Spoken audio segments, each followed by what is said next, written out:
जिंदगी में आपने चाहे लाख तैयारी की हो, आप में बेपनाह हिम्मत हो, बेहतरीन जूते हों, लेकिन चलते चलते कभी भी आपके जूते जुराब में एक छोटा सा कंकर आ सकता है। जब एक कंकर आ जाए तो आपकी तमाम तैयारियां, तमाम ताकत, तमाम हिम्मत जवाब दे देती है। ऐसी सूरत में बेहतरीन यही होता है कि रुकिए, ठहरिए, जूता खोलिए, झाड़िए, उस कंकर से जान छुड़ाइए और फिर आगे बढ़िए। सफर में कभी कभी रुक जाने में नुकसान नहीं होता।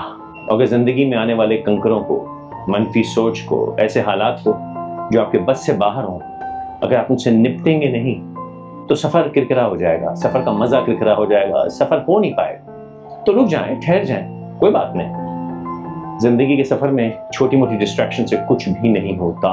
हम समझते हैं कि न जाने हमने कहाँ पहुंचना है, कहीं नहीं पहुंचना। खैर से आराम के साथ बस से बस वो जिंदगी गुजार देंगे। तो कंकर को निकालिए, पैर झाड़िए, 2 लम्हे सांस लीजिए, फिर चल पड़िए।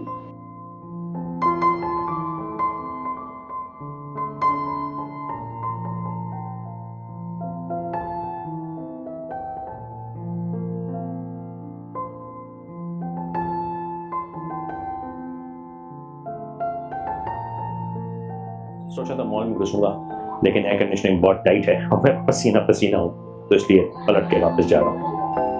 This was a random thought.